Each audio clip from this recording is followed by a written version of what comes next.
I recently received a package from my friends at Park Tools.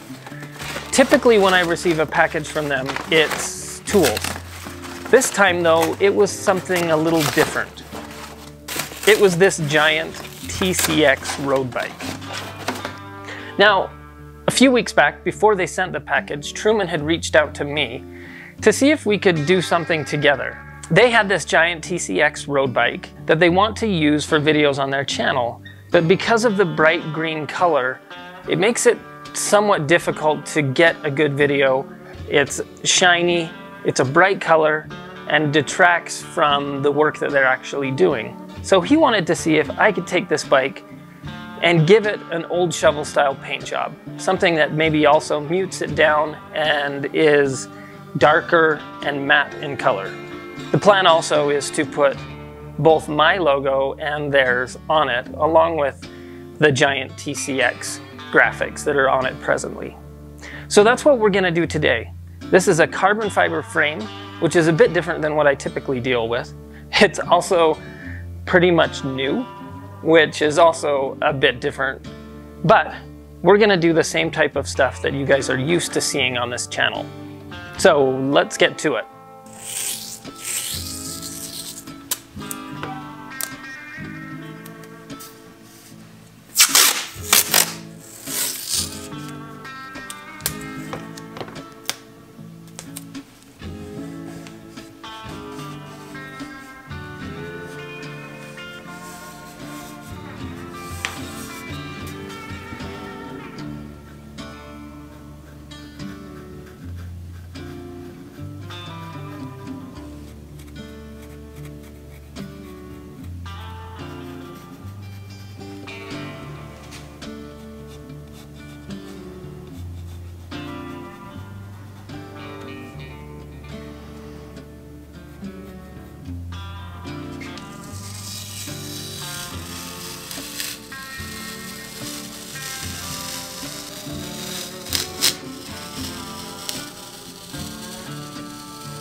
One of the most common questions I get in my videos is how I recreate the graphics myself. At the beginning of this video, I showed tracing out the giant logos on the bike as a way to capture a rough capture of those graphics.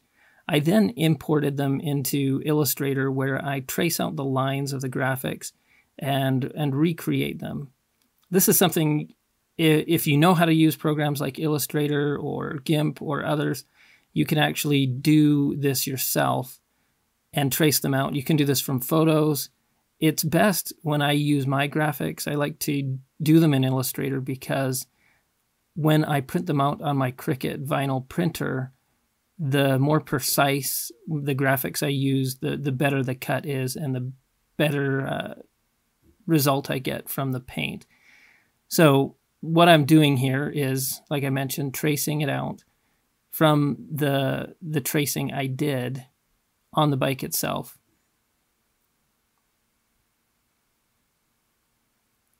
And this, depending on the complexity of the graphics and your skill, can take a little time. Sometimes I spend more time on the graphics than I do actually on the work of the bike. On this giant TCX, the graphics really weren't too complex, and I was able to recreate them pretty quickly. I decided not to do the graphics for the chainstay, and just went with the top tube, the down tubes, and the head tube graphics.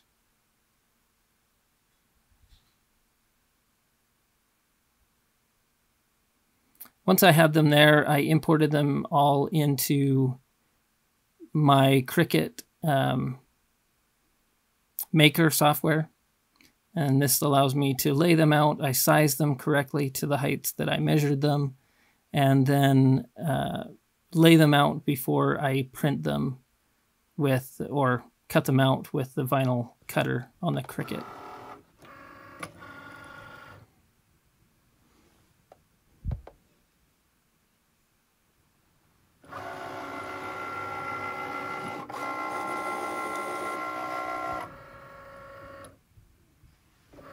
I like having this Cricut. It has allowed me to do a ton of the cool bike stuff that I do.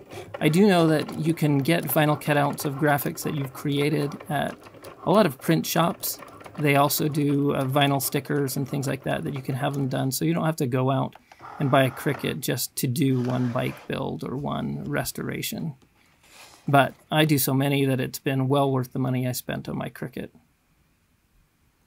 Once it's cut them out, you have to do what they call kneading, and kneading it is just pulling out the unneeded part of the vinyl stickers, and it's a very manual process to do this.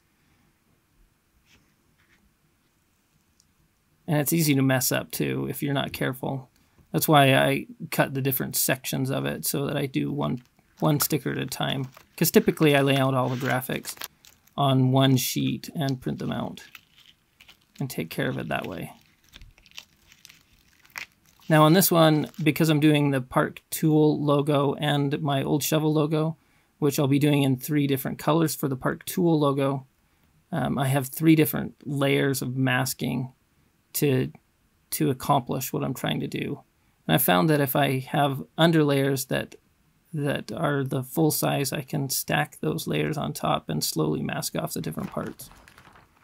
Once you've kneaded it, you then use transfer tape, and then I cut them out. And so that's the process to answer that great question you all have had of how do you create your own graphics. This is how you do it.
For the last year, Park Tools has been a great partner of the channel. I've really appreciated everything they've done for me and how it's enabled me to do great videos for you guys. I wanted to give a shout out also at this time to a few of my other partners. You guys have been noticing some of the shirts I've been wearing lately. Club Ride is now one of my partners also, and if you want to get a deal on some of the Club Ride apparel, you can use the discount code to get 20% off of Oldshovel 20 on Club Rides at checkout. Also, the paint used on this was spray.bike paint. They also have been a great partner now for the last year and a half. I love their product. I am not a perfect painter, and I took like this awesome perfect paint job and dulled it down, did something for Park Tools that I think fits their needs, but by no means am I a professional painter, and that's what I love about the spray.bike paint. And the way that I do these paint jobs with the stenciling, the spray.bike paint works really well for that. It's really easy. I can do it in my backyard, I can do it at the entrance of my garage, whatever it might be. It's really simple. I don't have to have a spray booth. I don't have to be a professional to get a cool paint job that I'm proud of. I also have a new partner that I'm going to be working with going forward this year, and that's Jensen USA. They're enabling me to do a lot more bike projects this year. I'll put links to all of my partners in the description below. Anything that you buy from the affiliate links or from my partners benefit me and benefit the channel. So don't hesitate to check them out. Help support the channel by supporting my partners. And although this was a pretty new bike, a little different type of project, always look for those opportunities to give those old things new life, and I will see you on the next video. Ciao.